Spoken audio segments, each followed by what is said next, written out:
We're going to talk today about how to find the nth term of a quadratic sequence. You will be familiar with how to find the nth term of a linear. Now what we're going to do is we're going to expand that to how do we find the nth term of a quadratic. So an nth term of a quadratic is any quadratic that can be expressed in the form an squared plus bn plus c. Looking at this, we'll notice it's made up of two distinct sections, a quadratic section and a linear section. So the an squared is our quadratic section and bn plus c is our linear. We're going to find the an squared first. Now if we have a sequence of 6, 15, 28, 45, the value of a is always half the second difference. You will be familiar with finding the common difference from a linear, so if we did that for this, we would get 9, 13 and 17. In a linear they would be common. In this quadratic, they're not. So we look at the second difference, so the difference of the differences giving us 4 and 4. This has to be common if it is a quadratic sequence. Our value of a is always half the second difference, so if the second difference is 4, a is 2. We've got an squared, we know it's 2n squared to start with. We're now going to work out what bn plus c is. And the easiest way to do that is to use a table of values. So I've put one in here. N is 1, 2, 3 and 4 being the first, second, third and fourth sequence, number in sequences, and our sequence we're aiming for is 6, 15, 28, 45. If we know that a is 2, we can work out what an squared is. So for n is 1, 2 times 1 squared gives me 2. For n is 2, 2 times 2 squared gives me 8, then 18 and then 32.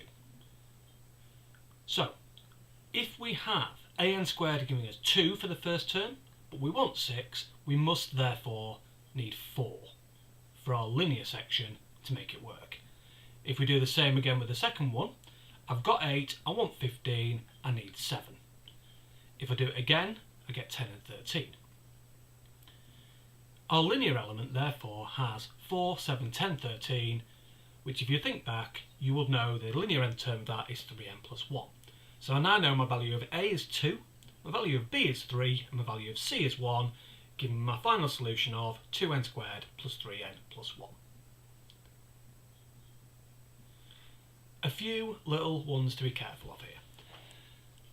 If you have 5, 14, 27 and 45, find our second difference as we did before. We have a second difference of 4, giving us a value of a of 2.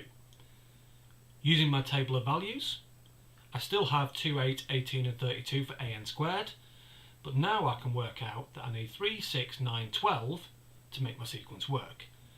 The linear sequence there, 3, 6, 9, 12, will give me an nth term of 3n. Therefore, my final solution is 2n squared plus 3n plus c, and I do not need a value of c. I could put plus 0, but there's no point.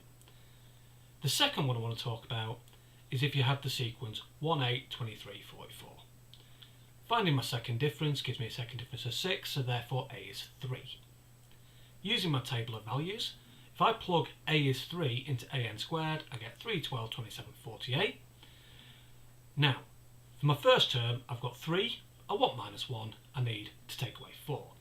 Second, I've got 12, I want to get to 8, I have to take away 4. I think you can see where this is going. I have minus 4, minus 4, minus 4, minus 4.